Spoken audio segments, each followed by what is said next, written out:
bem-vindos a mais um Cubicast. Este que vos fala é João Brito, seu host favorito. Eu tô aqui nos estúdios GetUp, você deve reconhecê-los de outros episódios. Se você não está vendo esse belo rostinho no YouTube, tá só ouvindo essa linda voz nos seus ouvidos, você pode também ter essa opção. Eu sei que grande parte do nosso público só nos ouve ali, Spotify e afins, mas você tem a opção de também ver a gente chacoalhando as mãos lá no YouTube, né, igual idiotas, fazendo aspas e etc, tá bom?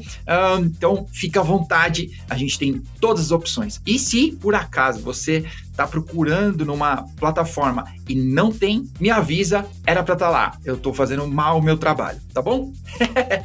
Bom, obrigado por estar escutando aqui esse episódio, e eu quero apresentar para vocês nossos convidados de hoje, convidados, né? Então no plural, não é comum aqui no Cubicast, e eu vou deixá-los se apresentar. Primeiro, Lucas, vamos em ordem alfabética. Beleza, obrigado, João. Primeiramente, é um prazer estar aqui no Cubicast, é muito legal esse nome, Cubicast. Eu conheço a GetUp faz um tempo, desde a época que eu estava morando no Brasil. Tem alguns amigos que trabalharam, acho que na GetUp, o Tiossi, Gabriel Tiossi era um grande amigo meu, a gente trabalhou junto no iFood, então acho que eu acompanho a história de vocês desde o começo, mas deixa eu me apresentar então. Meu nome é Lucas Duarte, eu tenho 26 anos, vou fazer 27, trabalho com tecnologia há aproximadamente 8 ou 9 anos. Comecei minha carreira trabalhando já com cloud, então diferente provavelmente do Rafael e do João, eu nunca vi um servidor físico, e por esse mesmo motivo eu tenho mais cabelo que o Rafael, então você pode perceber que o nível de estresse aqui é um pouco melhor.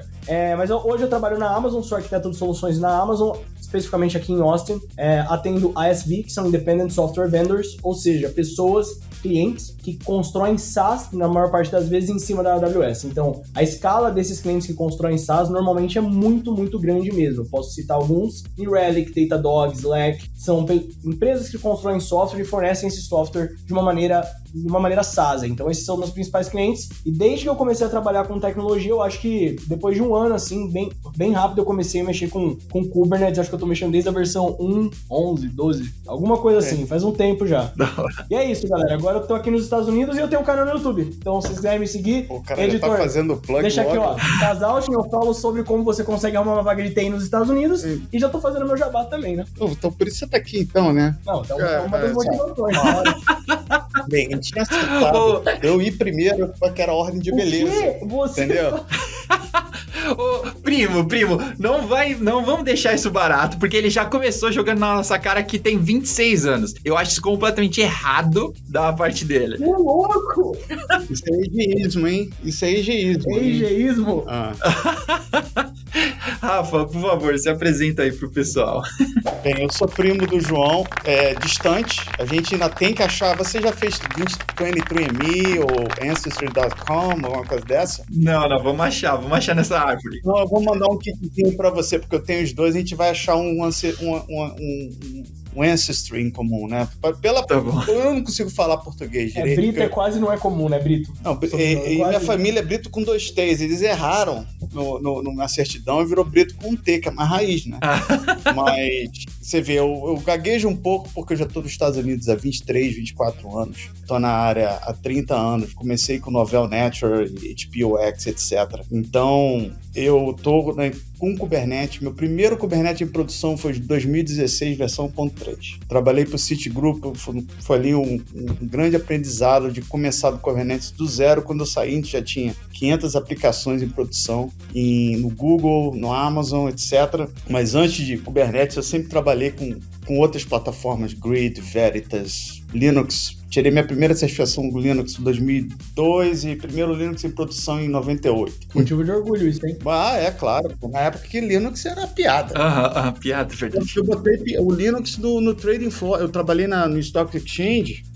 Primeiro era Tandem, eu fui contratado para migrar para HPUX de X25 para TCP/IP. Foi por isso que eu imigrei do Rio para Nova York, porque era o projeto para decomissionar X25. Aí depois eu participei do projeto de migrar HPUX para Linux no Trading Floor. Então você vê que... Então você mexe com as plataformas desde a época que a galera falava que não ia dar jogo, né? Porque você mexe com o Kubernetes desde a 1.2, a galera naquela época lá... Sim. Meu primo falou que não tem limites aqui, é o Kube sem limite. Exato. Cara, eu tava no OSCON no início de 2016, que o nego levantava a mão. Quem realmente usa containers em produção aqui? Isso aconteceu, cara. E eu tava na época eu tava botando em QA, eu olhei assim, cara, tinha um maluco lá no fundo. Igual você, meio tatuado, assim, nada a perder, cara. Então... Caraca! Viu, né? Que você viu que quando a lapada vem, ela vem forte, né? Yeah! Eu falei assim, não, mas o cara deu uma boa... Deu assim, tá aí, cara. Esse cara... Aí eu fui conversar com o cara, aí ele deu o caminho das pedras, que na época era Docker ainda, teve toda a briga.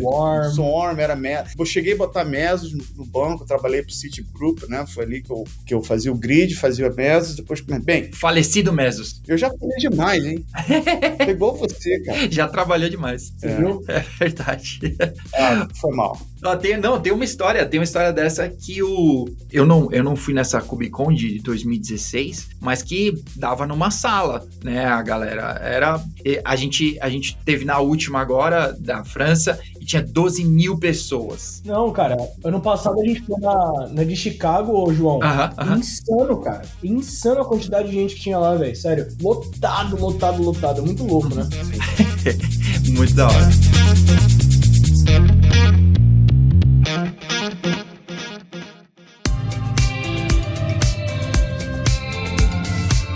Bom, vamos ao nosso... Para quem não entendeu até aqui, então, que o gabarito das pessoas que vieram falar aqui com a gente, né, é que desde sempre eles rodaram sistemas produtivos em alta escala e com grande criticidade. Mas parece que a gente vai falar sobre algo que é muito simples, né, dentro do Kubernetes. Parece bobo, não muda de episódio. Você vai se surpreender em quanto isso impacta no seu dia a dia e talvez você vai modificar isso, sua vida vai ficar mais tranquila. Seu plantão vai dar uma relaxada. Espera. A gente vai falar sobre recursos e limites dentro do Kubernetes. Parece uma bobagem, parece tipo, cara, aula 1 de Kubernetes. Define os recursos lá no seu deployment. Mas não, as pessoas simplesmente não fazem. Definir é fácil. Todo mundo vai lá e define. Agora, definir, fazer tuning, continuamente estar olhando aquilo ali, saber se você está usando a métrica certa para o HPA, tudo isso tem impacto na quantidade de recursos que você define ali. Então, é uma coisa que realmente muita gente presta atenção, porque isso impacta várias outras coisas dentro do cluster que a gente vai falar no episódio de hoje também. Show. Por onde a gente começa, Lucas? Básico aqui. Deixa eu falar o que eu fiz um KCD São Paulo, a gente acabou nem conversando, eu e você, primo, mas conheci bastante gente, né? E eu trabalho numa empresa que faz justamente machine learning para isso. Então, para a gente interessa educar as massas da importância do Request and Limits. Então, foi todo um talk sobre isso. Como, basicamente, são 3 coisas que você resolve fazendo o Request and Limits certinho. Evitar problema de performance ou problema de produção. No momento que você dá exatamente o que aquele workload precisa, você evita isso. Eu, como antigo engenheiro, gerente de engenharia, eu perdia meu sono. Quais são os meus recursos que estão silenciosamente para falhar? Então, esse é um ponto. O segundo ponto, obviamente, é o custo, porque no momento que você faz o request para os seus workloads, aquilo ali é mínimo alocado e fica não necessariamente que você está usando. Reservado. Né? Então, o que todo mundo faz? Over provision, né? Bota para cima. E o terceiro é multi-tenancy. Para você ter um cluster com vários usuários com diferentes unidades de negócio, no momento que você tem essas unidades de request and limit bem organizados, você não vai ter um impactando no outro. Então foram esses 3 pontos. E a gente também não vai falar só de request and limits em si, mas a gente vai falar de um conjunto de boas práticas e manifestos que você consegue definir do lado dessas aplicações para conseguir garantir que vai ter minimamente os recursos necessários para ela rodar, que você vai garantir talvez os recursos necessários para aquele namespace específico. Então quando a gente fala de SaaS, João, a gente fala muito de multi-tenant e muitos desses SaaS têm diferentes modelos de tier. É um negócio que o Rafael falou. Então, o scaling e definir o resource request de maneira correta pode reduzir o que a gente chama de noise neighbor, ou aquele vizinho chato. Então, você está rodando ali dentro do seu cluster, você tem 2 aplicações com request muito baixa, elas estão consumindo muito acima daquilo ali, e assim, CPU dá throttle, mas memória não. Sim. Memória vai dropar, entendeu? Então, vai rodar run off memory. Então, é muito importante, cara. E aí vem o lance, né? Não é só custo. é também reliability. Sim, é sempre um balance. Eu fiz esse mesmo talk semana passada, o Lucas estava lá no KCD Texas, eu sou até organizador do KCD Texas. Massa. Ó, por sorte, eu tô com a do KCD Brasil, olha aí, então todo mundo de KCD. Não odeio Kubernetes. Não odeio Kubernetes, galera. Por favor, não odeiem Kubernetes. Por mais que Kubernetes tente, né? Por mais que a gente saiba que eles tentam ciclos de updates infinitos, mas não odeiem, cara.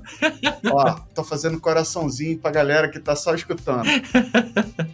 Mas eu fiz um workshop justamente mostrando, no caso de memória, como um nó atua quando está sob pressão. Então, tem toda aquela questão que o Kubernetes fala de Quality of Service, né? QoS. Você tem o Best Effort, quando você não seta nada. Você tem o Burstable, quando você seta pelo menos um request, não necessariamente em todos os containers. E tem o Guaranteed, quando você bota para todo container, request and limits no mesmo valor. E quando o nó está sob pressão, ninguém fala isso, né? Mas em geral, usa-se o QoS. Todo mundo fala, não, os primeiros que vão embora é o best effort, depois o burstable. Mais ou menos, porque isso não é determinístico. Não é uma regra.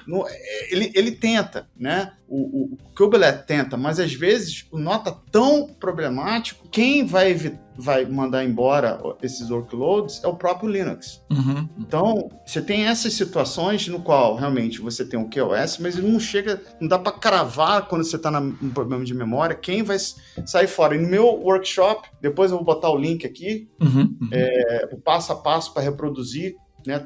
Foi o mesmo KCD São Paulo e Texas, só que do Texas eu tive 90 minutos, do KCD São Paulo eu tinha 20 minutos, de como fazer todos esses labs. Mas eu acho que a gente consegue entrar aí. Eu começaria falando para o pessoal conseguir se contextualizar, para aquela galera que está começando a entender agora, que quais são os diferentes layers de scaling que a gente tem dentro do Kubernetes, né? Porque uma coisa é a aplicação escalar, outra coisa é o node escalar. E a quantidade de recursos que você define na aplicação impacta diretamente o node que ela vai escalar. Eu tenho só um lance que você citou, Rafa, só sobre Burstable, Guarantee, que isso, para quem não conhece, não é uma flag, é uma estratégia, né? É um resultado, né? Tipo, você citou no último, né, no garantido, que se você setar todo mundo, né, então você está usando essa estratégia, né, de garantido, mas que o Burstable é na sorte, né? A tradução livre aqui é tipo o melhor que vier aí. Cara, é exato. E se você não definir nada, o scheduler olha diretamente para os resource requests. Então ele vai olhar a quantidade de recurso para alocar em cima de um nó. Se ele não... E aí uma pergunta para vocês, não sei se você manja essa, João. Se a gente não define nada no resource request, quanto que o Kubernetes assume para aquele container ali? Para aquele pod? Se você não define nada. Essa é a pergunta do Mamãe Falei do FGTS. Essa é a pergunta do... que vai sair do Então pergunta. a galera que tá assistindo, vocês sabem quando a galera ia lá na Paulista e botava o microfone na cara dos, vocês fazem essa.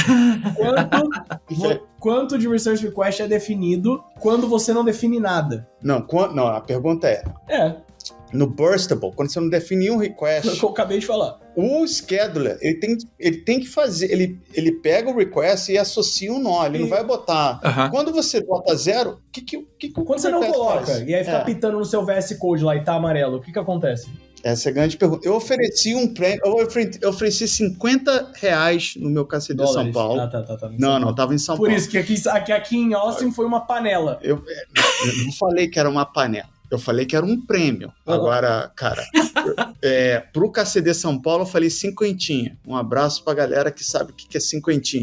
Então, era R$50. E ninguém sabia. Ninguém sabe. Por quê? Eu tive que abrir o código do scheduler e ver. É uma constante dentro do Kubernetes Scheduler que quando você não seta nenhum request, ele vai assumir que é 200 millicores e 200 mega. Aí, nesse mesmo workshop, eu mostro que na hora que você tem Burstable, vários workloads rodando na máquina, isso, por exemplo, em CPU, esse workload não vai ter nenhum ciclo de CPU, porque não tem nenhum request, que na verdade é um Linux CFS, né? Completely Fair Scheduler. Então, ele vai ficar sem CPU.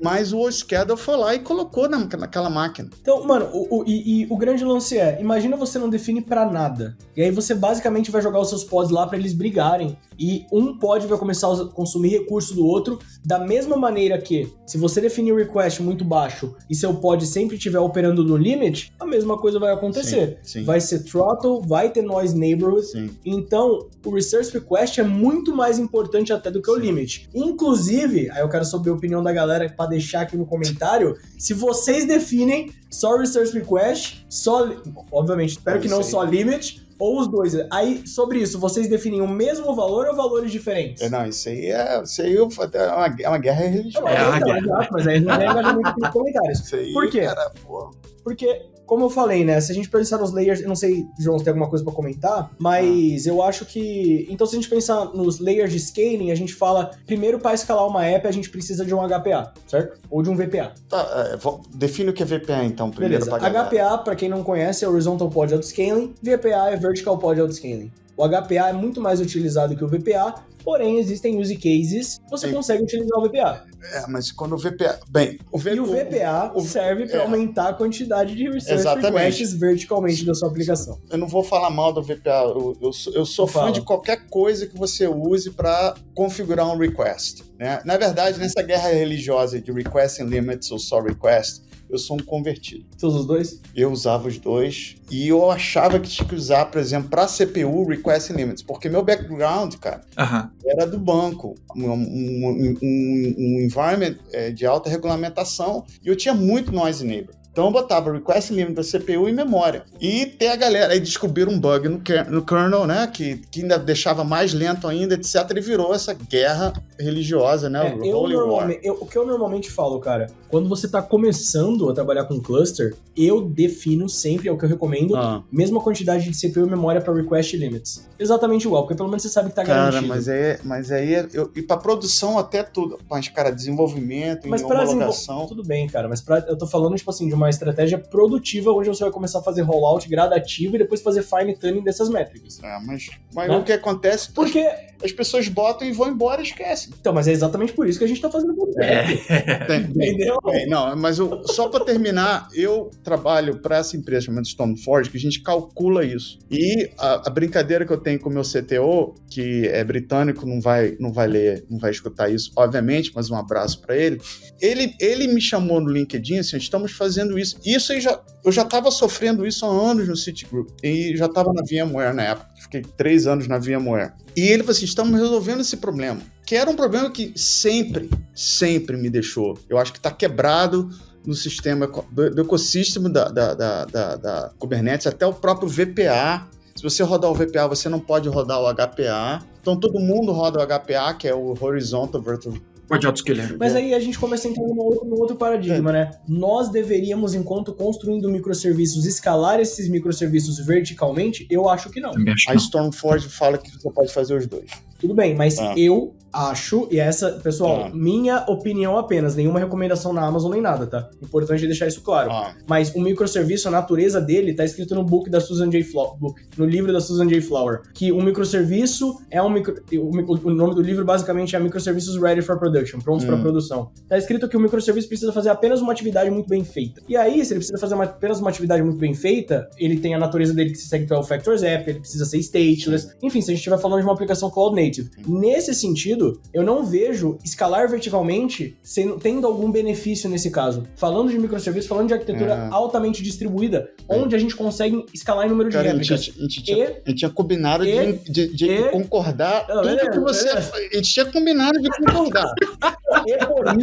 E portanto, a escala deve ser horizontal. Até porque o Kubernetes, ele já é criado para suportar a escala horizontal. Até por isso que o VPA e o HPA não funcionam juntos. Olha só. E até por isso que a gente escala os nós baseado em pending pods. Tá. Olha só. Mas fala aí, João. Eu quero saber o que é do João. Eu não vou brigar com esse cara no Kubecast. Eu vou... Não, mas eu acho que tem que pra tudo, cara. Não, o pior é que eu concordo com o Lucas aqui, porque eu também sou do time de que me parece que o VPA é uma gambiarra ou ceder um espaço. Obrigado. Eu queria usar essa palavra. Você é o dono do então tá bom. Você pode... Você viu que ele tava todo receosinho. Não. Olha aí. Pra quem não tá assistindo, quem não tá vendo o pessoal. Calma, Kubernetes. Calma, Carpento. O meu Carpento. Essa é a maneira carinhosa que a gente chama aqui a galera em Métricos. Olha só, o VPA concorda. O que eu tô falando falando que o workload ele vai precisar de mais recursos. Eu acabei de sair de um cliente que o workload do cara flutua, tem uma sazonalidade, então é necessário fazer essa mudança do vertical. Total. Então esse é meu ponto. Eu não vou discutir com o nome da moça que escreveu o livro. Susan J. Flowers. Ela escreveu um livro, cara. Escreveu, cara. A gente não, né? Não, mas assim, eu não acho que tem certo ou errado. Eu acho que tem a melhor tool pro use case. Mas, como eu falei assim, realmente. O HPA parece que ele foi projetado pra... Assim, o pod, ele é imutável. Então, você cria uma nova réplica daquele mesmo pod. Você vai criar também uma nova réplica do mesmo pod com um VPA com recurso aumentado. Sim. Ou você vai restartar o pod? Eu vou te falar mais ou menos como é que a Stormforge resolveu esse problema. A Stormforge, ela olha a utilização de cada pod e depois olha como você configurou o HPA. Porque quando você configura o HPA, você tem um valor que você também tira da onde? E aí que eu quero entrar. Onde que você tira? Você tira normalmente do UC. Tira a 50% do CPU. Cara, dá um... Não. E uma outra coisa que eu queria falar aqui, ó. Você de SRE que tá assistindo DevOps, não espere que você vai pedir pro desenvolvedor fazer alguma coisa e o cara vai fazer, irmão. Você tem que prover a automação e empoderar o cara. Você precisa treinar o cara e fazer o cara entender. Não espera que vai acontecer do dia pra noite. Certamente. Isso, tá ligado? Eu tô querendo só dar um aviso aí. Eu tô ligado que tem gente... É um public announcement. Show. Fala aí. Não, só pra terminar o negócio. Eu, hoje, como fui convertido, né, depois de ver, o limite ele serve quando seus requests são ruins. Se os seus requests são bons, especialmente de CPU... Não tem porquê. Eu vou olha de novo esse webinar daqui. Você vai ver direitinho que você configurando o request e o scheduler fazendo o trabalho dele, você não vai gastar dinheiro com o CPU. Por quê? E vai ter menos problema na sua aplicação muito também, menos, né? Muito menos. Importante. Porque quando você elimina o limite do CPU, né, é quase difícil todos os workloads estar quentes ao mesmo tempo. A não ser que você faça high performance computing, é outra conversa, um Spark e tal. Mas, cara... Workload. Mas microserviço? Então, na hora que você elimina a CPU limit, você tá deixando... você tá ganhando dinheiro. Por isso que eu falo que muita gente define Resource Request igual a limits, né? Define o mesmo pros dois, porque garante que vai estar ali. Sim. Como o scheduler, você falou que só olha pro request, é importante. Não é só o scheduler que olha pro request, eu acho que a gente pode entrar nisso agora. O mecanismo de scaling também é trigado a partir do request. Eu tenho um lance aqui que tem um problema, um contraponto do garantido, que se você não acertar muito bem nesses recursos, você vai ter muita ociosidade. Sim. Né? E aí seu custo vai aumentar muito perto de quando você tava no Burstable. Que aí no Burstable, tipo... Sim. Vai ter mais idle, né? Você vai ter mais idle, menos densidade na... Exato. O risco no Burstable é maior, mas no cartão na fatura da Amazon... Exatamente. Então, mas aí vai do teu use case. E agora eu queria pontuar um negócio bem legal aqui, ó. A gente fala, pensa num triângulo aí na tela. Eu vou tentar mandar, editor, vou tentar te mandar essa foto aí pra você projetar enquanto a gente fala aqui. Pensa num triângulo na tela, e aí nesse triângulo tem Cost Optimization, Reliability and High Availability.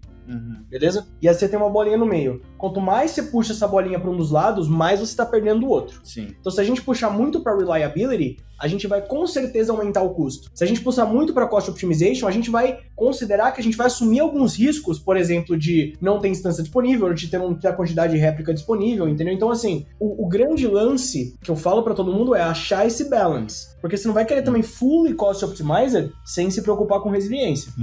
Né? E aí, quanto mais você estressa isso, aí você sabe o que é o melhor para você. Mas, idealmente, gostaríamos de ter as instâncias com o máximo de utilização possível, com as aplicações performando com a quantidade de recursos certo que elas precisam ter. Sim. Então, a gente quer ter a instância sendo o mais utilizada possível, mas, ao mesmo tempo, sem sacrificar resiliência. Não. Isso que a gente tinha acertado, de combinar de falar, viu? Né? Viu? Cara, acertou agora. Pô, valeu, Lucas. Gabaritou. Obrigado, viu? Pra quem tá escutando só correndo, não sei o que, a gente acabou de dar um high five chuloso. Boa.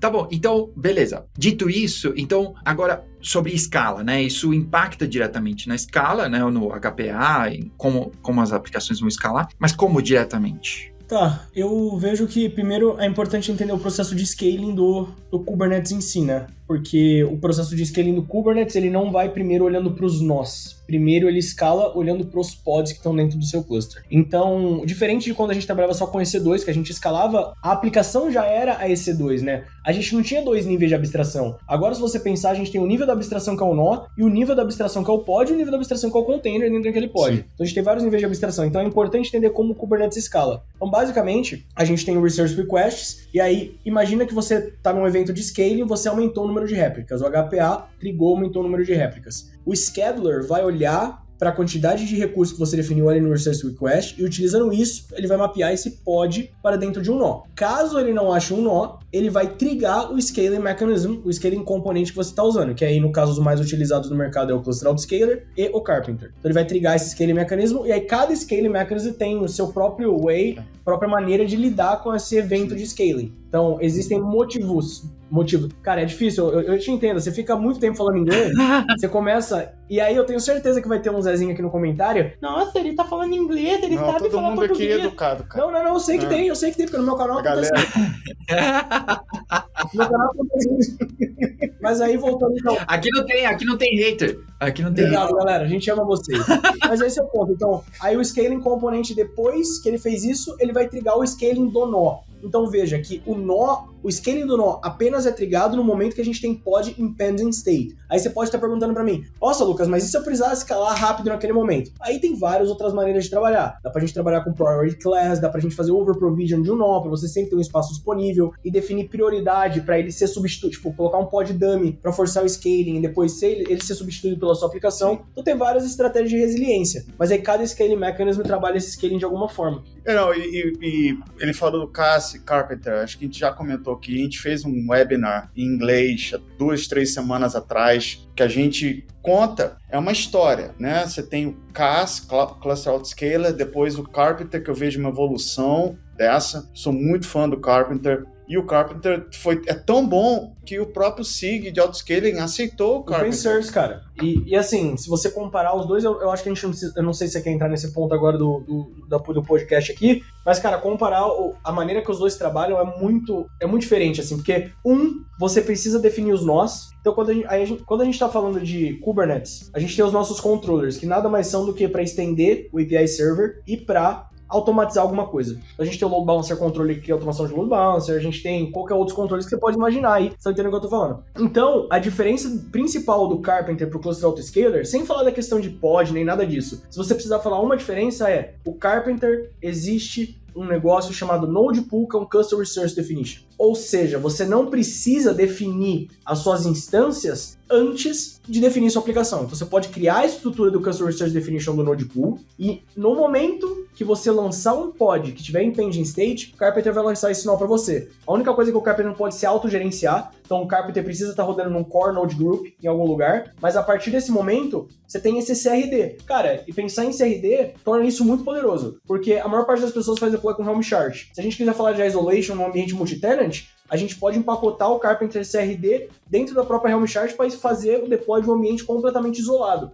Para a gente fazer isso no Cluster Autoscaler é muito mais difícil e necessaria a gente criar em 2 steps. Então, a gente fala muito de o Kubernetes está virando uma plataforma. A gente está interagindo com o Kubernetes API ou com a AWS ou com outra Cloud API, né? Então, quando a gente muda para o Carpenter, tudo está sendo criado a partir do API Server com CRD. Se a gente está falando de Cluster Autoscaler, a gente precisa primeiro provisionar o Autoscaling Group, depois configurar o Cluster Autoscaler Expander para apontar para aquele Autoscaling Group, e se a gente quiser ter variação de instância, a gente precisa criar outros Autoscaling Groups.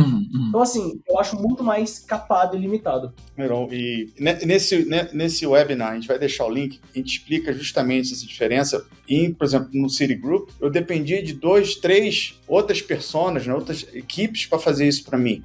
Com o Carpenter, você delega essa parte de autoscaling direto para quem interessa, que é o desenvolvedor, o dono da aplicação. Então, nesse demo que a gente faz, a gente tem essa aplicação e, para ter uma perspectiva, a gente tem o CAS e logo em seguida a gente compara com o Carpenter usando praticamente a mesma configuração do CAS em tamanho de máquina. Só que a beleza do Carpenter, que você define lá, você tem vários parâmetros de size, de family, instance. Logo de cara, na mesma aplicação, já ficava metade do valor, porque a gente estava com essa aplicação sob estresse, né? Então ela estava subindo e descendo. E em determinados momentos, em vez, um Carpenter vinha e instanciava máquinas maiores para todas aqueles pending pods. E aquelas máquinas maiores eram muito mais baratas do que 2, 3 menores. Então, só nisso foi metade do valor que você pagava ao mês. E depois a gente fez um outro fine tuning no Carpenter para usar spot e usar o que não chama mais compression mode, né? Usa o beam packing. O Carpenter ele consegue fazer beam packing de nós, então se ele consegue ver, tipo assim, você tá rodando num nó aqui, e aí ele consegue ver no mercado que é o nó mais barato que consiga rodar esse workload, ele vai subir o nó e realocar o workload de um lado pro outro. É um defrag. É um grande defrag. Para quem é da galera dos anos 90, daquela tela azul, com aqueles quadradinhos amarelos. Isso aí, é um defrag. Mas eu tenho uma pergunta, só um parênteses abrindo rápido, que apesar de ser da AWS e não estar representando ela aqui, né, Lucas? Vamos deixar isso claro. Não tô representando. Olha, não tô representando a AWS aqui, galera. Tô falando aqui, best of my heart. Mas inclusive, outro parênteses dentro desse, inclusive, se a AWS quiser patrocinar esse podcast, tá tudo bem, viu, AWS? Fecha esse parênteses, volta pro parênteses que eu tinha aberto. O Carpenter, hoje, ele funciona só na AWS? Pergunta sincera. O Carpenter, ele primeiro que ele é open source, então se você, Little Richard, tá assistindo isso daqui e quiser contribuir, Little Richard, sei lá. Ricardinho? Exatamente. O Ricardinho tá assistindo aqui. Quiser contribuir, ele foi doado pro Kubernetes SEG, outubro do ano passado. Sim, novembro. E a partir daí, a Azure já desenvolveu a oferta de Carpenter deles. Então hoje, se eu não me engano, já tá... Eu não sei se tá em prod já na Azure, em GA, para as pessoas de utilizarem, mas eu sei que a Azure tá trabalhando. Manage Carpenter. E aí, na Amazon, a gente lançou, e obviamente funciona no EKS, funciona em Self-Managed Kubernetes rodando na Amazon. Então se você tá rodando COPS, se você tá rodando KubeADM, quer usar o Carpenter, você consegue também utilizar, mesmo usando Self-Managed. Mas se tá rodando o COPS, é pra parar, né? Se você tá rodando o COPS, para e roda o EKS. Bom, eu não vou entrar nessa polêmica. Estamos muito polêmicos. Eu não vou entrar nessa polêmica. Muita opinião. Eu sou da seguinte opinião. Não sou eu que estou mantendo o ambiente em produção. Então, assim. Então tudo bem. Usa, tá ligado? É isso, eu já sofri. Já fiquei noite sem dormir. Entendeu? Uma barata pequena. Mas, você tá entendendo? Então é um negócio difícil mesmo. Mas aí tem o lance também, né? Que a gente falou. Vou fazer uma fofoca sobre Carpenter. Eu participei de algumas reuniões do Core, aí aparece de vez em quando um cara de grandes cloud providers que às vezes ou entra só botando o primeiro nome. Mas galera que vem, faz umas perguntas e desaparece. Então, eu acho, a minha percepção é que vai ter mais cloud provider chegando. Com certeza. Mas a maneira que o Carpenter trabalha é muito inteligente. Não, é fantástico. O negócio... E um outro benefício. Não, rapidinho. Nesse terceiro nível, só que a gente configurou o Carpenter para fazer on spot e compression, foi mais 50% de ganho, cara. Então, vamos supor, tava 1.000 por mês, aí depois foi para 500 e depois foi para tipo 250. E depois o último nível é o Stormforge colocando direitinho o seu request and limits, aí foi para 140, ou seja, a gente saiu de 1.000 por mês nesse microservice para $140 por mês, cara. É muito otimização, cara. E outro ponto que eu só quero fazer um highlight, que tirando toda a parte de otimização de custo, muita gente usa o Carpenter para facilitar em upgrades. Muita gente usa o Carpenter para facilitar em upgrades. Primeiro porque o Carpenter sobe um nó em 55 segundos, não em 300, que nem o Cluster Autoscaler. Ele tem uma motivação do porquê, eu explico. O Carpenter, ele interage diretamente. Então você imagina que o Cluster Autoscaler, ele vai primeiro interagir, o pod vai entrar em pending state, o Cluster Autoscaler vai ser trigado, ele vai apenas alterar o desired number of instances do teu autoscaling group. Então ele só vai mudar o desired, o valor do desired. E aí, tudo isso toma tempo, cara, e normalmente leva 300 segundos. O Carpenter, você tem o pod em pending state, Scheduler não conseguiu, Carpenter Controller triga a EC2 Fleet API direto. Que é muito mais rápido. Que é muito mais rápida que a EC2 API que o Autoscaling Group usa. Então ele manda essa request, ela volta à instância e o nó tá pronto pra ser consumido em 55 segundos, cara. Assim, não, bizarro. Eu vi isso lá na Stormforge, quando a gente começou a usar Carpenter. isso e também na redução. Ele reduz muito mais rápido que o cluster autoscaling. Então a gente estava assim, em saiu de 15 nós só no ambiente de desenvolvimento para 3 nós. E descobrimos outros problemas também, que a gente estava fazendo um rollout muito, muito conservador, então, ou seja, duplicava, com toda vez que tinha uma versão nova do nosso API, todos os tenants subiam ao mesmo tempo. Então, acho que se você é um cloud provider, tá até olhando para o mercado brasileiro, que já tem bastante cloud provider chegando aí, tem que olhar a Carpenter, porque especialmente se você tá atrás de custo, dá para o seu cliente um custo menor, cara, não tem fora o controle, cara, que o lance que eu falei, que quando você trabalha com o cluster autoscaler, você lida com 2 APIs. Você improvisa a foundation e o autoscaling group tem que ser parte da foundation. Então, assim, se você quiser criar um novo autoscaling group, você precisa passar por todo esse processo. O Carpenter, você simplesmente pode criar um node pool. E como a gente vem falando de GitOps muito forte, cara, você tem um CRD, você tem uma esteira de GitOps, você tem uma Helm chart, você consegue fazer qualquer coisa. A aplicação define o tamanho do nó. Cara, acho que a gente falou muito de Carpenter. Falamos, cara, mas é bom.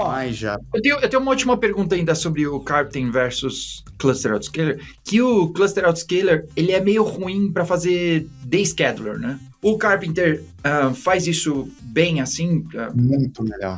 Dá um scheduler, né? Acho que... ele faz o scale in muito melhor que o Cluster Autoscaler. Sim. Mas é importante lembrar, né, cara? Com qualquer scale in, ou mesmo utilizar Spot Instance, tem alguns guardrails que a gente tem que definir do lado dos nossos pods para garantir que isso seja feito de forma decente. Então, talvez, mínimo de réplicas disponível, um disruption budget. Tipo, sabe, tem coisas que... Mas o Carpenter, para responder a tua pergunta, cara, ele funciona muito bem para dar um scaling. O Cloud Autoscaler deixa alguns pods rodando e acaba nunca deletando. Cara, quando você liga o compression mode do Carpenter, ele junta 2 instâncias em uma, e tudo baseado em preço. Ele sabe o preço dinâmico das coisas. Não só baseado em preço, mas baseado no pool de capacidade da AWS com o melhor custo. Então, por exemplo, você está falando de Spot Instance, você está falando de vários tipos de instâncias. Você pode ter X-Large, 4X Large, whatever, e você tem a família das instâncias. Quanto mais variedade de instância você coloca, mais capacity pools você tem. A gente meteu uma variedade muito grande e não funcionou direito. Eu chamo de Safari Mode. Quando você deixa o Carpenter ficar solto, você acaba tendo coisa bizarra. Um T3, micro small. Exato. A gente tá falando de ambiente produtivo, então em teoria a gente não vai usar instância burstable, né? Tô falando de CMR de todas as suas variedades. E aí, tipo, o Carpenter ele consegue pegar o melhor nó baseado naquilo, mas não só isso. O que eu ia te falar, por exemplo, upgrades. Você pode definir uma expiry date naquele nó do Carpenter. E se você tá usando a AMI otimizada da Amazon na sua configuração, ele vai dar match com o Control Plane API version. Então qual que é a dificuldade que a maior parte das pessoas tem hoje para upgrades? É validar se as APIs que elas estão usando dos add-ons das aplicações está em conformidade com a próxima versão do cluster. É isso. Se tiver em conformidade, não tem por que ter medo de fazer o upgrade, porque primeiro ele deprecia, depois ele remove. Sim. E se estiver usando gerenciado, menos medo ainda, porque o EKS, por exemplo, sobe um outro control plane e só faz o chaveamento depois que ele tiver trocado. Mas o legal do Carpenter é, uma vez que esse control plane está em uma nova versão, os novos nós, imagina então que você tem as suas aplicações scale out, quando esses novos nós subirem, o novo nó já vai subir na nova versão. Ou seja, você não precisa se preocupar com o node rollout, porque, por boa prática, você pode ficar com o kubelet dos nós até 3 versões atrás do control plane. Não é recomendado, mas você pode. A partir da 1.25 virou 3, antes da 1.25 era 2. Mas o Carpenter, você nem vai precisar ficar 3 versões, porque você vai subir agora. Se você seguir um ciclo de vida de upgrade bom do cluster, você vai fazer agora, uma semana, seus nós vão estar rolloutados, porque o Carpenter você consegue definir um expiry date também, se você quiser. Esse é bom para EMI, essas coisas. É bom para EMI, rotate de EMI, para você fazer a atualização do cluster por completo. Mas, obviamente, galera, sempre ligando por pod disruption budgets, minimum réplicas das suas aplicações. Use Carpenter com responsabilidade. Vovó já dizia.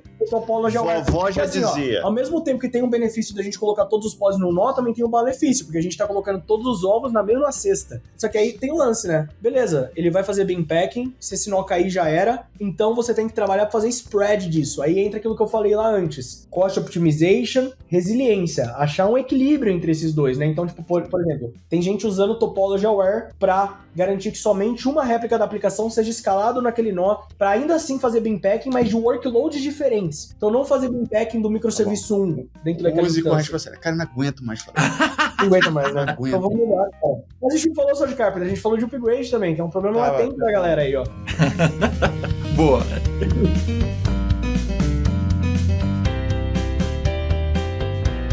Continuando, Rafa. Pra onde que a gente evolui disso, então? Se chegamos aqui no Carpenter. A gente falou já do HPA, do VPA, falamos do Request and Limits, a gente pode falar da dificuldade que é gerenciar em escala todos esses recursos.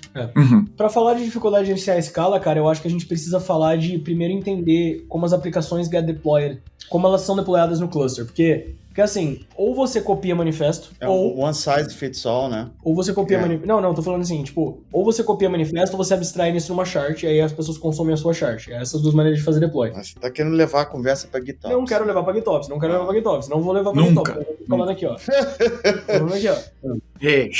Pera.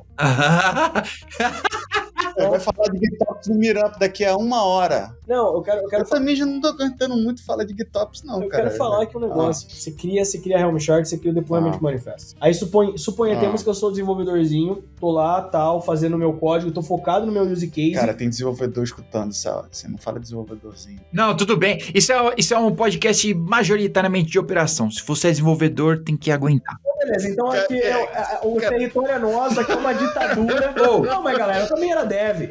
Então, assim, tô falando assim, você tem o dev lá, desenvolvendo e tal. Aí, você vai deixar na mão do cara pra definir a quantidade de recursos da aplicação 100%? Mas isso acontece, né? Acontece. Então, é isso que eu quero chegar. É aí que eu quero chegar. O que acontece na realidade é isso, né? O cara de operação, e aí, julgando a gente, tá também, viu, galera? Ô, irmão, define aqui, ó, no seu values.yaml, depois a gente conversa. Aí você não instruiu o cara, você não explicou pra que serve, você não explicou como é que funciona. Você espera que o cara tire o número da onde? Essa era a minha vida do Citigroup. Tinha 500 aplicações, 500 equipes. Então, o que muita gente faz? Eu tinha que educar a galera em Kubernetes, então, o que muita gente faz? Cara, define um valor lá e é isso, né? Foda-se. E é isso. Só que você precisa estar constantemente olhando pra isso, né? E aí, pra você olhar pra isso, primeiro que você precisa fazer é o quê? Ganhar visibilidade em cima disso. Primeira coisa. Você não vai conseguir melhorar o Resource Request e Optimization se você não tiver uma Observability Tool in place pra te avisar onde isso tá acontecendo. Mais pro lado aí que eu saí da câmera. Pronto, isso. Fala aí. Então, eu acho que é por aí, né? Então, assim, você primeiro ganhar a visibilidade do que tá sendo consumido. Tem um lance sobre isso, Lucas, que eu acho que, mesmo aqui dos altos de 2024, as pessoas não perceberam ainda que hoje a gente tem ambientes tão dinâmicos assim. Que a gente definiu hoje que, tipo, minha aplicação usa 500 megas e é isso. E, tipo, cara, daqui um mês... daqui 2, os devs já colocaram outras features, tiraram outras, a aplicação mudou de cara. Sim, exato, tá em constante mudança, entendeu? Cara, você tá adicionando variável, você tá colocando valor na memória, você tá fazendo processamento de variável, você tá consumindo CPU, tá ligado? Você tem, né, além de features, você tá rodando em máquinas diferentes, você tá fazendo teste em dev em QA, que quase nunca sempre a mesma plataforma de prod, etc. Então, eu vou dar um exemplo, você que está escutando, que é engenheiro ou gerente de engenharia, o que acontece? Dá um pepino, você tem que pegar um dos seus engenheiros e botar para trabalhar com aquela aplicação, aí chega no número, aí volta, vai apagar outro fogo com outra aplicação. Cara, não tem como você fazer isso. Não termina, né? Não tem, não. E fica... Assim, é por isso que... E isso vai ser sobre toda a minha apresentação hoje, mas assim, num mundo onde os serviços estão distribuídos, se a autonomia e a gestão da configuração também não estiver distribuída, não escala. Você precisa prover guardrails, precisa prover governança em cima disso, como você distribui, né? A maneira que você distribui, mas você precisa distribuir. Então, assim, o desenvolvedor ele é muito capaz de entender o que ele precisa fazer ali. Só que ele vai necessitar de ciclos de iterações sobre essa aplicação. Então, porque assim, cara, quando a gente... Imagina, a gente tá lançando um microserviço novo. Como que eu sei quanto de CPU e memória ele precisa? Só se fizer um teste de carga. Não tem resposta mágica, né? Só se fizer um teste de carga. E vai saber mais ou menos ainda, porque às vezes você não conseguiu testar todos os endpoints. Sim, é por isso que eu me juntei a Stormforge, porque a gente gera isso baseado em observabilidade a partir de 1 hora e faz uma predição até de sazonalidade dentro daquele cluster que você está rodando. Como eu falei, às vezes você está rodando um cluster Cara, no Citigroup a gente tinha data center dormindo, que era data center para DR, de Disaster Recovery. Aquele data center de DR que você nunca testa e quando você precisa dele não sobe. E conecta o cabo. Cara, você vai setar o mesmo request de um lado para um data center que está rodando a Vera e um outro que é DR, não, cara, o DR você vai botar menor e por aí vai. Então, quando você gera esses valores automaticamente, sem ter ninguém envolvido, aí você consegue escalar. E minha vida era brigar com desenvolvedores, né? Porque na hora que der esse problema, a culpa... Eu vou fazer... Vou estar lançando um blog sobre um manifesto, assim como eu gosto de falar, manifesto em britânico, sobre como eu fiz péssimas escolhas nas primeiras versões Kubernetes no Citigroup, que eu dava justamente Passive Requesting Limits, porque tem uma primitiva do Kubernetes, que é o Limit Range, que se você não setar nada, como Requesting Limits, ele coloca um Default Requesting Limits. Aí eu dei um valor extremamente alto. E o que aconteceu? O cluster ficou cheio, ninguém mais conseguia botar pod, nego me ligando. Você pode consumindo só isso aqui da quantidade de o pessoal do Virtualization me ligando, cara, seu cluster só tem 5% de utilização de CPU e 20% de memória e ninguém consegue escadular nada. O capacity destruído, né? O orçamento. Exatamente. Cara, é por isso que a visibilidade é o principal, pra você conseguir entender quais workloads estão doendo, assim, mais. E aí daí você vai otimizando. Então, a Stormforge, eu acho que ela foi, tipo, genial. Não querendo puxar o saco pro John aqui, porque ele nem vai entender o que tá acontecendo. Eu vou traduzir, vou falar pra ele. Mas é um problema latente de muita gente, tá ligado? Então, assim, a gente já sabe que a maneira de resolver isso é teste de carga, tuning, monitora, vai de novo. Tuning, monitora, deploy de novo. Sim. E por aí vai. Esse é um ciclo de iteração. Mas existem tools que você pode instalar no seu cluster para gerar essa visibilidade para você. Então você tem o Stormforge, que eu acho que você tem uma licença grátis de 1 mês para você usar e testar. Um mês é o Open Bar de Requesting Limits. Então a gente você que está escutando, instala, vai rodar o meu agente que eu escrevi e em 1 hora já começa. Outra coisa que tem também, o KubeCost, ele tem uma versão free que você pode usar, open source, que ele também faz recomendações. Então, como o Rafael falou, te parafraseando, hein? Presta atenção. Ter alguma coisa é melhor do que não ter nada. Sim. Então, se você, mesmo que não queira pagar Stormforge, alguma coisa assim, precisa de alguma visibilidade, cara, o KubeCost consegue te ter uma visibilidade legal. Prometeu, se você configurar direitinho, consegue ter uma visibilidade legal. Goldilocks consegue te dar uma visibilidade legal. VPA Recommender consegue te dar uma visibilidade legal. Assim, tem várias tools. Sim. O grande lance não é só ter lá a tool, né? Você tem que fazer o trabalho de iteração e empoderar o desenvolvedor para ele conseguir atualizar isso, tá ligado? Baseado nas métricazinhas. Não é pro time de operação fazer. O time de operação vai prover a plataforma, a automação, os guardrails e empodera o cara. Porque se a gente centraliza aqui, vira bottleneck, não escala. Exatamente. Não. E a conversa é totalmente diferente. Quando você tem um valor desse na sua frente, e tá num problema de produção, alguma coisa assim, e uma conversa com o desenvolvedor, com o dono da aplicação, da unidade de negócio, do BU, é uma outra conversa. E às vezes você vem, não é só uma conversa de problema de performance, às vezes é custo também. Mas o executivo só liga porque tem custo envolvido. Porque se não tivesse custo envolvido, como é que a gente justificaria a Carpenter, por exemplo? Tá ligado? Como é que eu vou justificar que o CRD é bom comparado com o cluster autoscaler? Mas sobre o custo, inclusive, mesmo quando o executivo vem com um top-down de que, tipo, precisa descer o custo e tudo, se o cara já não resolveu isso antes, não vai resolver agora no desespero não acha também, né? Porque ele já não tá vendo, né? Não vai. Alguém que tá vendo aí, apareceu Não, foi o João que fez isso. Aparece, é a câmerazinha do... legal. É exatamente isso, cara. Então, assim... Eu pensei que fosse um executivo fantasma que veio de trás, dando okzinho do que o João tá falando. Não, exatamente. Não, por isso que a nossa apresentação, a gente trouxe a otimização desses níveis do Carpenter e Stormforge em valores de dólar. Porque, cara, money talks, né? É ali que você vê, né?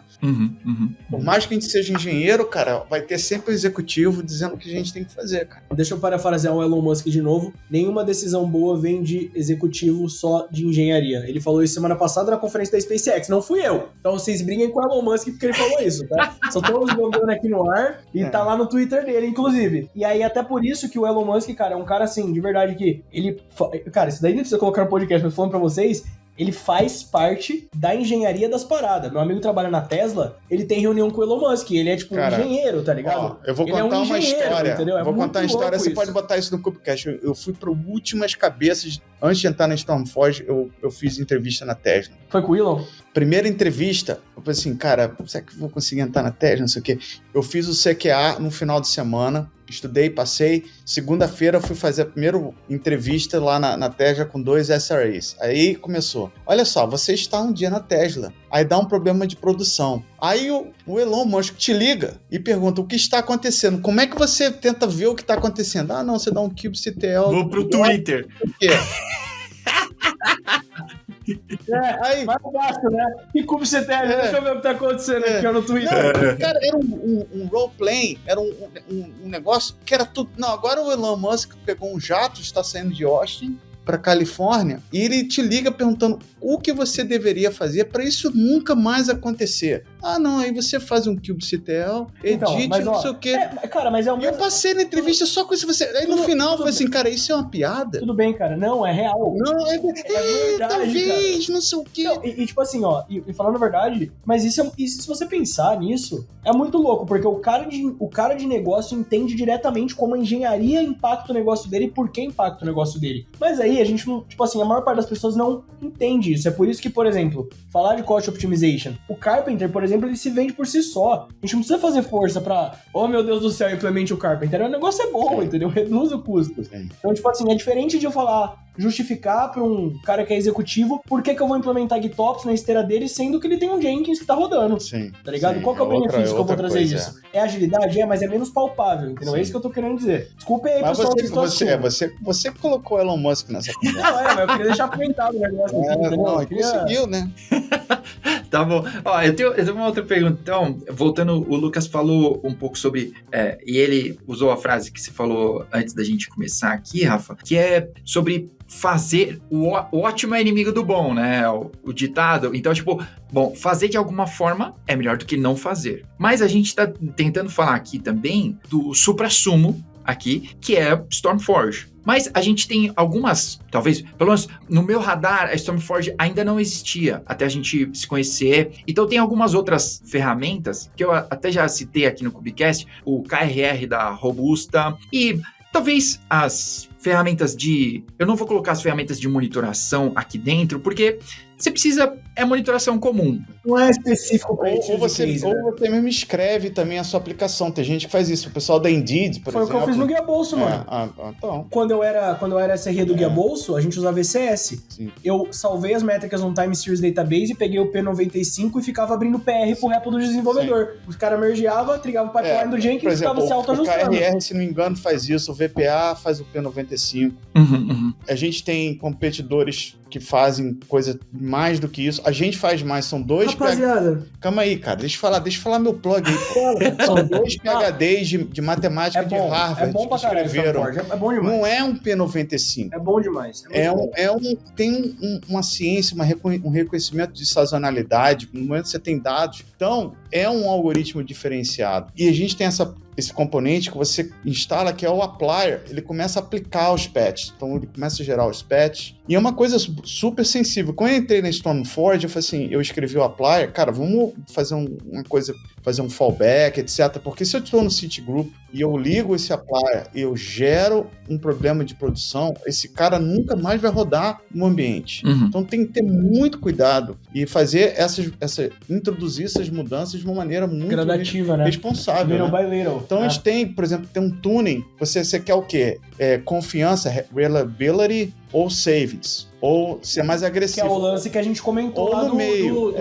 Exatamente, do triângulo. Então, por exemplo, em dev, em homologação, cara, bota aí savings. Eu quero economizar dinheiro. Chega no problema de produção, é mais confiança, né? Você precisa de mais garantir que o serviço vai estar disponível ali, né? Sim. Não, então, assim, eu tô muito investido. Eu acho que isso aí, quando nesse manifesto que eu escrevo, que eu tomei essas decisões erradas de request and limits, eu saí do banco, foi pra VMware. Na VMware eu não fiz nada de request and limits, fiz outra coisa na VMware. Eu resolvi problema sério de migração de Kubernetes que eu tinha no banco. É outra dor também, né? Aí eu fui contribuidor do Project Velero e a gente fez um projeto para migrar Kubernetes, porque a verdade é que Kubernetes são tantas versões e quando você se vê, você já está 5, 6, 7 versões atrás do no que você deveria estar. Uhum. Então, foi esse a proposta que eu fiz lá na VMware, mas eu sempre... Na real, você não deveria estar, né? O A partir quê? do momento que você adota Kubernetes, você tem que entender que existe ciclo de upgrade e isso tá Mas isso aí, abertamente cara, falando na comunidade. assim, Eu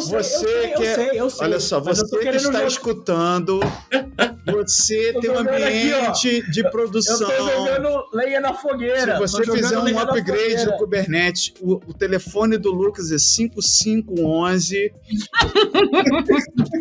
Não, galera, é assim, ó. O Kubernetes ele é uma plataforma. Deixa eu só preciso me defender aqui. Ele é uma plataforma que está em constante evolução. Se você souber fazer deploy direitinho, tiver uma automação, mesmo que seja mínima, seja consistente, Sim. se tiver tudo bonitinho, não vai dar tanto problema durante o upgrade, porque o principal problema é Cara, depreciação de API, cara. Eu tenho, onde eu E trabalhava, é dom. o que tem de legacy Tá bom, cluster, cara. Tudo bem. Onde você trabalhava e quantos anos atrás faz? Não, a galera ainda me liga, Não, reclamando. tudo bem, mas assim, ó. Não, mas eu concordo que a partir do momento que você adota o Kubernetes, você tem que adotar esse problema, essa postura. Né? É uma postura. É foda, cara. Tipo assim, cara, tem muito benefício em adotar Kubernetes, mas também tem alguns cons que a gente tem que lidar, entendeu? Assim, e tem maneiras de você automatizar e lidar com isso melhor. E aí que a galera tem que buscar, né? Tratar os seus clusters como gado, não como pet, que é o que a gente fala, né? Isso Treat like cattle, não é like pet. politicamente correto, não, hein? Ah, não pode falar isso? Não. Por causa do bagulho mais. de bolsonarista, essas Não paradas? sei, cara. Eu vou colocar de gado, então. Eu vou falar vaca. Não, se tiver os veganos. Não, os veganos chateados. Isso, exatamente. Caraca, eu não acredito. Fala de tofu, open tofu. É isso, cara. Então, mas, ó, é isso. Na minha visão, o Kubernetes é uma plataforma muito linda, muito complexa, muito completa, mas, assim... não tem problema. O learning curve dele exige um tempo. É difícil, cara. Tá eu acho o Kubernetes difícil. Ele exige um tempo. Talvez se você tá pensando em adotar container, eu não iria para Kubernetes de imediato, até porque você tem que pensar que o artefato é a imagem, não o manifesto. Não, uma coisa até pra galera que tá escutando, eu já tirei onda que meu primeiro Kubernetes em 2016, cara, o que eu não sei de Kubernetes, você tem esses que a gente chama de gray areas. Por mais que você estude Kubernetes, você vai cair nesses pedaços que você não sabe, você olha pra você assim, cara, São eu burros. não sei. Como, né? Hoje eu compartilhei um tweet do Tim Hawkins, e ele falando que passou a noite sem dormir, que tava ansioso e tava ajustando umas coisas pra uma apresentação e etc. E aí, tipo, eu compartilhei, cara, porque, mano, é o Tim Hawkins que tá falando, tipo, cara, isso dá um alívio, tipo, não, então tudo bem, então... tá. Quem sou eu, né? Sim. Eu também tô, então tá tudo bem. Sim, não, cara, e acho que isso, Kubernetes, a comunidade é super legal. A comunidade é legal pra caramba, mesmo. Porque não tem nenhuma primadona, pelo menos assim, que eu interagi. Então, todo mundo tá pra aprender. Foi assim que eu abri a QCD Texas. Cara, se você vê alguma coisa errada aqui na minha apresentação, levanta o braço e é isso. E levantaram. Não, teve um cara que falou assim, não, mas calma aí. Eu falei assim, não, você tem razão. Eu troquei. Porque é complicado. Eu acho que todo mundo tem que saber. Quem fala que é fácil, que sabe tudo, eu acho que essa pessoa tá na hora de saber mais outra coisa. Então, cara... Eu trabalho com isso há anos e não sei, acho que sei nada. Não, eu tava lendo o release notes do Kubernetes 1.30, cara. Eu tinha coisa ali que eu não... Que isso? Aí eu tive que olhar, não sei o quê. Então, cara, essa é a vida. Pronto, acho que eu tô mais leve depois de falar isso. Mas também não se grila tanto com especificidades. Uma vez que você entendeu o ecossistema, você aprendeu um outro controller, você aprendeu uma outra coisa muito natural, porque segue tudo o mesmo padrão. Sim. Entendeu? Então, uma vez que você aprende Kubernetes e realmente entra nele, é isso, mas eu acho que é isso. A questão do Resource Request, eu acho que tudo que a gente tinha falado... acho que falou. Eu tenho uma última pergunta, então, que é, o Lucas, ele esbarrou ali no GitOps, o Rafa tentou proteger, mas eu tenho uma pergunta prática, assim, né, porque hoje GitOps, plataforma, tá muito em destaque, assim, todo mundo tá falando disso e todo mundo tá falando sobre abstração e você tirar isso da frente. Mas, ao mesmo tempo, a gente está falando também de guardrails, do desenvolvedor setar isso, mas me parece, e aí essa é a minha pergunta, que eu posso delegar isso para o StormForge, para uma outra aplicação. Eu posso delegar isso completamente para o StormForge, e aí eu posso tirar essa carga do desenvolvedor. Eu posso entregar isso para ele porque ele está fazendo continuamente e vai fazer melhor que eu, porque eu teria que fazer uma roda das 1000 aplicações que eu tenho que fazer. Então, se é nesse formato mesmo e se eu tiro isso de dentro do GitOps, do meu manifesto e etc. Essa é uma pergunta... Deixa eu responder. Você quer responder? Sim. Só deixa eu abrir um parênteses antes. Eu e o Rafael tivemos um debate sobre exatamente este ponto especificamente. Parece que a gente combinou. Algumas semanas atrás, sobre cervejas. Acho que a gente já tem a maneira que a Stormforge funciona e tem a maneira que talvez... Mas vai lá, eu acho que o negócio que vocês fazem é interessante. Tudo tem evolução. Hoje em dia, o que a gente faz, né, quando chega nessa seção do Requests and Limits, né, você pode falar no Argo CD ou no Flux para ignorar e deixar o applier... não reconcile se isso aqui mudar, entendeu? Então, por exemplo, você pega uma aplicação que você quer fazer um patch 3 vezes por dia, por exemplo. Uma aplicação sazonal que você sabe que na hora do almoço o negócio vai dar um pique e depois de 5 da tarde vai diminuir e 9 da manhã também. Então você vai aplicar um patch 3 vezes por dia. Não tem como você fazer essa configuração toda de puxar, não sei o quê. Então você deixa o Machine Learning fazer essas mudanças para você e o Argo CD, ele consegue coexistir com isso, porque no Kubernetes tem um conceito de Managed Fields. Então, você fala assim, isso é um field managed by Stormforge. Então, é isso, você só não pode ter 2 controllers apontando para o mesmo recurso ao mesmo tempo, porque aí vai dar inconsistência e os dois não tem vai ficar uma luta. Né? Mas é isso, né? Então é assim que a Stormforge funciona, mas assim, numa esteira de GitOps, se você não adotar uma Stormforge na vida, aí o ideal seria você aplicar isso na ponta da tua solução e aí dali, só a partir dali ser entrado no cluster, se não tiver uma solução. E aí, cara, se você abstrair isso em Helm chart, você consegue forçar alguns guardrails, entendeu? Implementar algumas coisas que você quer forçar que os desenvolvedores façam. Então, cara, essa parte de automação em GitOps e Platform Engineering é muito quente e, assim, não existe maneira de escalar para centenas de clusters se você não adotar uma postura nessa linha. Isso. Muito legal. Eu queria aproveitar, então, as 2 deixas aqui sobre o Kubernetes 1.30 e sobre você setar ou não, ou admitir essas mudanças, né? Que agora no Kubernetes 1.30, Validation Admission Policies com Cell GA, e a gente aqui na GitHub criou um projeto open source para poder verificar essas policies usando o Cell, mas o que eu quero falar propriamente aqui é que Cell está sendo adotado dentro do Kubernetes cada vez mais, né? E a gente criou um playground, então playcell.andisto.io é o playground para você poder aprender e testar suas expressões Cell, assim. E a gente submeteu recentemente para CNCF, quem sabe em breve adotado e vai estar lá. Legal, cara. Muito bom. Muito bom. Então, se você quiser começar a testar, já está lá. Muito bom. Qualquer coisa a gente fala com o Chris. No KCD, Chris A, do CNCF, mora aqui em Washington. Então ele tava lá no KCD, a gente tava lá tomando umas cervejinhas com ele. Da hora. Que legal. Pô, eu vou mandar para vocês, eu vou deixar o link aqui, vou deixar o link também das apresentações e dessas outras coisas que a gente falou aqui, tá? E aqui, antes da gente poder dar tchau, eu queria esse momento agora de vocês poderem deixar um recado, uma orientação, uma recomendação. Esse é o momento agora. Tá bom, deixa eu começar. Primeiramente, desculpe pela autenticidade do Lucas. Não, se a gente falou alguma coisa aqui que isso é tudo na brincadeira, stormforge.io, né? Tem 30 dias, você não precisa de cartão de crédito, não precisa de nada, você pode botar um cluster e eu falo de Open Bar de Request and Limit. Você vai lá, você já vai começar a pegar informação, gerar. Se você quiser saber qualquer coisa, né, de carreira ou Kubernetes, se eu puder ajudar, pode me chamar no LinkedIn, Rafael Brito, não tem como errar, sou primo do João, Rafael Brito, espaço, Stormforge ou Austin, você vai me achar lá e pode conectar. Show. Queria falar que TI mudou minha vida, mexer com Kubernetes mudou minha vida, trabalhar com isso que eu trabalho agora mudou minha vida, e eu sou muito grato às pessoas que eu encontrei no meio do caminho aí, agradeço o João também pela oportunidade de falar aqui. No meu canal eu falo muito disso, de como que eu cheguei até aqui, como é que foi as decisões que eu tomei, mas se você é uma pessoa que tá entrando na área agora, ou tá procurando se reinventar, cara, assim, a gente nunca vai parar de estudar e as coisas sempre vão estar em constante evolução.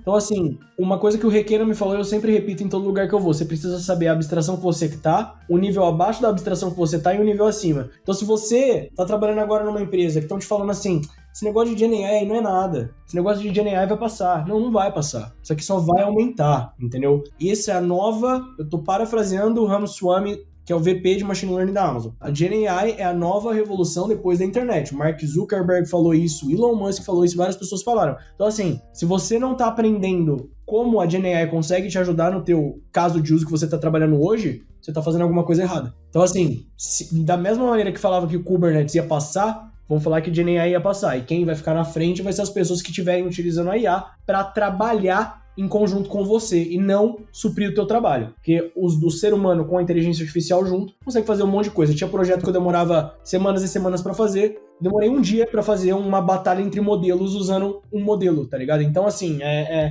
um negócio muito legal.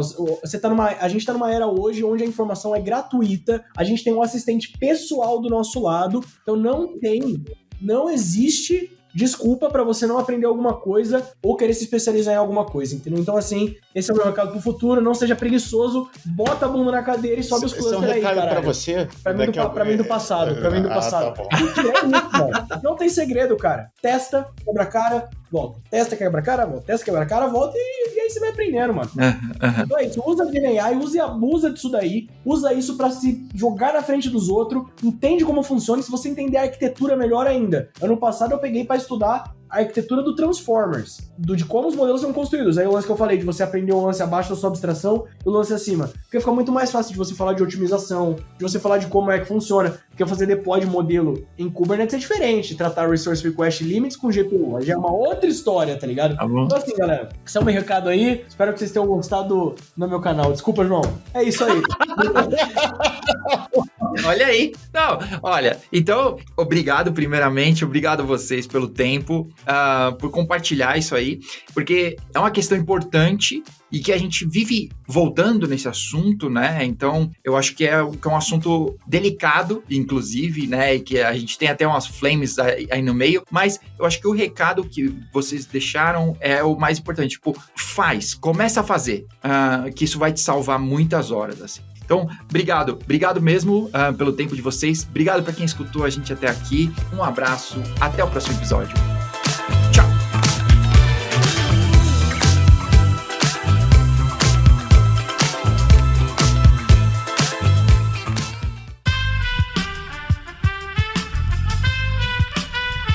Esse podcast foi editado por Aerolitos Edição Inteligente.